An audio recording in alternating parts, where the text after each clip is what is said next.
राम राम। भगवान परशुराम ने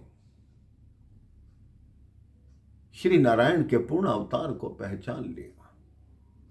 उन्होंने अपनी आंखें बंद की तो उनको नारायण का विराट रूप दिखाई दिया। जब आंखें खोली तो श्री राम सामने हाथ जोड़े खड़े। अब परशुराम जी कहते हैं कि हे राम, ये वास्तव में तुम्हारा कार्य है, तो मेरी एक शंका को दूर करो। उन्होंने अपना धनुष श्री राम के हाथ में दिया और कहा, ये श्री विष्णु का धनुष है, श्री नारायण का धनुष है, इस पर प्रत्यंचा चढ़ाकर दिखाओ।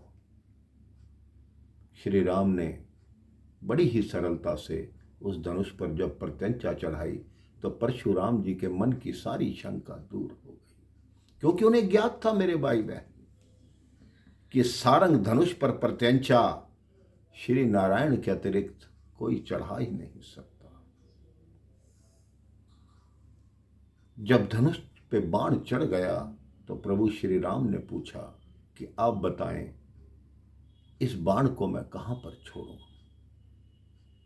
भगवान परशुराम ने कहा, आप कहां पर छोड़ना चाहते हैं। श्री राम ने कहा, मैं या तो आपके जो मन से कहीं भी पहुंचने की गति है वहां पहुंचना चाहता हूं, या जो आपके पुण्य हैं उनको इस धनुष से समाप्त कर बाण से समाप्त करना चाहता हूं। परशुराम जी ने हाथ जोड़े और कहा, जो मेरे मन की गति से चलने की शक्ति है उसको मत खत्म कीजिए, उसको मत समाप्त कीजिए, क्योंकि मैं कभी भी रात्रि पृथ्वी पर नहीं रुका। मैं पृथ्वी दान कर चुका हूं और दान दी हुई वस्तु पर मेरा कोई अधिकार नहीं है, इसलिए मैं रात्रि के समय महेंद्र पर्वत पर चला जाता हूं। आप ये बाण चलाइए मेरे पुण्यों पर, जिससे मेरे सारे पुण्य समाप्त हो जाएं और साथ ही दूर हो जाए उन जो पुण्यों का अभिमान है, जो अहंकार है, वो सब समाप्त हो जाए। इस बाण को आप दक्षिण दिशा में छोड़ दीजिए। राम जी ने वो बाण दक्षिण दिशा में छोड़ दिया और परशुराम जी सबको आशीर्वाद देकर वहां से विदा हो गए। ऋषि विश्वामित्र ने महाराज जनक से कहा कि ये विवाह धनुष के अधीन था, वो तो हो गया, धनुष टूटा, जयमाला डली, विवाह हो गया, लेकिन मेरे मन की इच्छा है कि महाराज जनक को निमंत्रण भेजो और जगह निमंत्रण भेजो और उनको कहो कि बारात लेकर आएं, जिससे विधि विधान से इन दोनों के मंगल फेरे हो सकें, इनका विवाह हो सके। महाराज जनक के मन को ये बात बहुत अच्छी लगी। उन्होंने तुरंत दूतों को बुलाया और पत्र लिखकर सब जगह भेजने लगे। और उधर अयोध्या में मेरे भाई बहन बहुत दिन हो गए,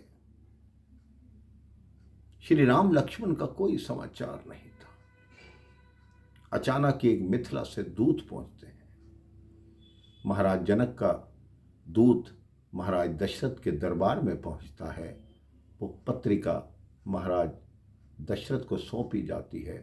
उन्होंने सुमंत जी से कहा कि इस पत्रिका को पढ़ो। जब उस पत्रिका को पढ़ा तो सबके मुखमंडल पर प्रसन्नता छा गई।